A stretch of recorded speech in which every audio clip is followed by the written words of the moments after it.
19 વર્ષીય પાટીદાર દીકરીને ન્યાય આપવા આરોપીઓનું જાહેરમાં સરઘસ કાઢી કડક સજા આપવાની માંગ સાથે લોકો રસ્તા પર ઉતર્યા। યુવતીના પરિવારજનો ઉપરાંત મોટી સંખ્યામાં પાટીદાર તથા અન્ય સમાજના લોકો કેન્ડલ માર્ચમાં જોડાયા। વિસાવદરના ધારાસભ્ય ગોપાલ ઇટાલિયા, અમરેલી કોંગ્રેસના પ્રમુખ પ્રતાપ દુધાત, અલ્પેશ કથિરિયા સહિતના નેતાઓ પણ આ કેન્ડલ માર્ચમાં જોડાયા અને દીકરીને ન્યાય આપવા માંગ કરી। આ તરફ વિવિધ પાટીદાર સંસ્થાઓના અગ્રણીઓએ પણ મુખ્યમંત્રીને પત્ર લખી ન્યાયની માંગ કરી। ખોડલધામ ટ્રસ્ટ દ્વારા વિકૃત અને અસામાજિક સ્વભાવના આરોપીઓ સામે કડક કાર્યવાહીની માંગ કરાઈ। સરદારધામ દ્વારા પણ બ્લેકમેલ કરીને યુવતીને આપઘાત કરવા મજબૂર કરનાર આરોપીઓને કડક સજાની માંગ કરાઈ।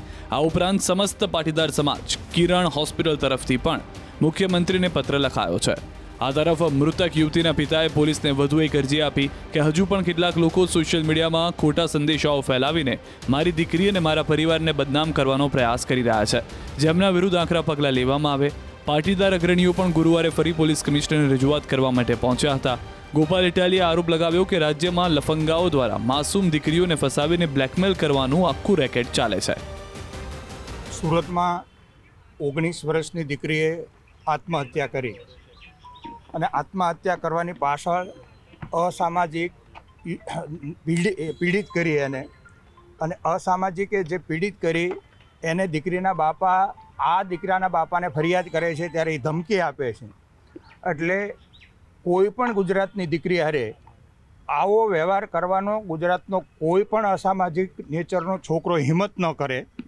એના માટે અમે સરકારને રજૂઆત કરી છે, સુરત પોલીસ કમિશનરને રજૂઆત કરી છે, આ સમાજના સૌ આગેવાનો છે, ગુજરાતભરના આગેવાનોએ રજૂઆત કરી છે અને ગુજરાતની કોઈ પણ સમાજની દીકરી હોય એની અરે આવું કૃત્ય કરવા માટેની કોઈ નવો યુવાન હિંમત ન કરે એ માટેની અમારી રજૂઆત છે।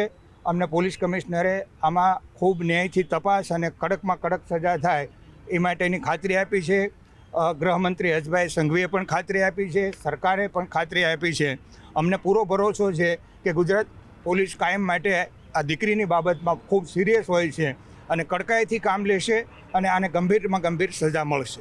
જો બી ઘટના બને છે એ ઘટનાની અંદર ઉશ્કેરવાનું કોઈ પરિણામ મળવાનું નથી।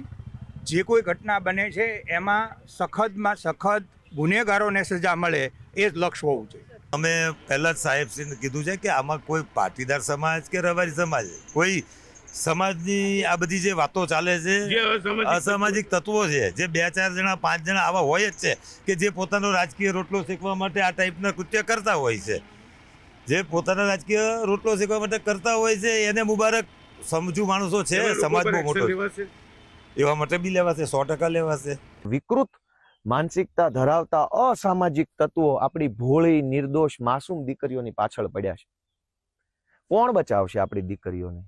માસૂમ વય હોય। હવે તકલીફ શું થાય છે કે આ અસામાજિક તત્વો રાજકોટ, સુરત, અમદાવાદ, વડોદરા જેવા મોટા શહેરોની અંદર ગેંગ બનાવીને દીકરીઓને ટાર્ગેટ કરતા અસામાજિક તત્વો જે છે એ 17, 18, 19 વર્ષની દીકરીઓને ફસાવે, એના ભોળપણનો લાભ ઉઠાવે, એની કાચી સમજણવાળી ઉંમરનો લાભ ઉઠાવે, પછી એને બ્લેકમેલ કરે અને પછી શું થાય, ઓલા ગુંડા તત્વોને ખબર છે કે દીકરીની ઉંમર ખૂબ નાની છે એટલે એના મા બાપ જે છે એ સમાજમાં બદનામી થવાના ડરે કે અમારી દીકરી વિશે ખરાબ છપા છે એવા ડરે એ કઈ કાર્યવાહી નથી કરતા, જાતું કરી દે છે। ટાર્ગેટ બેઝ આવું કામ હાલે છે, ટાર્ગેટ બેઝ।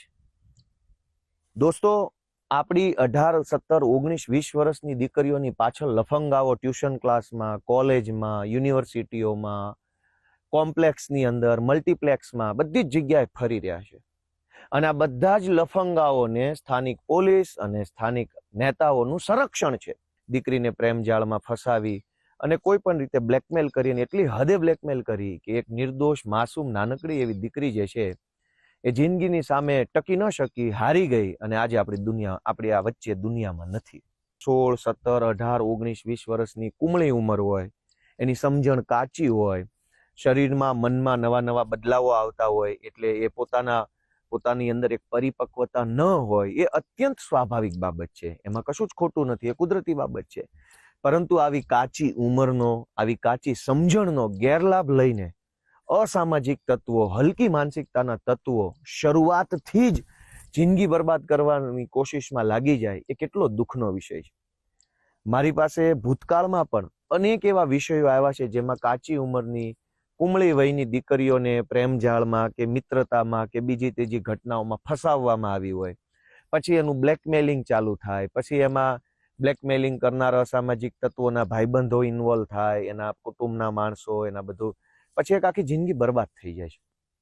આખા ગુજરાતની અનેક શાળાઓની બહાર, અનેક કોલેજોની બહાર, અનેક સરકારી બસ સ્ટેન્ડોમાં, રેલવે સ્ટેશનો ઉપર, અનેક જગ્યાએ, ખાસ કરીને મોટા સિટીમાં લફંગાઓ, લુખ્ખાઓ, હલકી માનસિકતા ધરાવતા તત્વો બારે માસ ફરતા હોય છે. આ લોકોની બધાને ખબર હોય છે, પોલીસને બધી જ ખબર હોય છે, લોકલ ડી સ્ટાફને, એલસીબીને, એસઓજીને, ક્રાઇમ બ્રાન્ચને બધી જ ખબર હોય છે. મેં પણ પોલીસમાં નોકરી કરી છે. એક પોલીસ સ્ટેશનના પોલીસ વાળાને ખબર જ હોય છે કે આપણા પોલીસ સ્ટેશન વિસ્તારના કયા પાનના ગલ્લે, કયા કોમ્પ્લેક્સમાં, કયા પાર્કિંગમાં અસામાજિક તત્વો બારે માસ ગાડીઓ પર બેસી રહે છે, કયા લોકો ટોળા વળી અને છોકરીઓને ફસાવાનું કામ કરે છે. પોલીસને બધી જ ખબર હોય છે.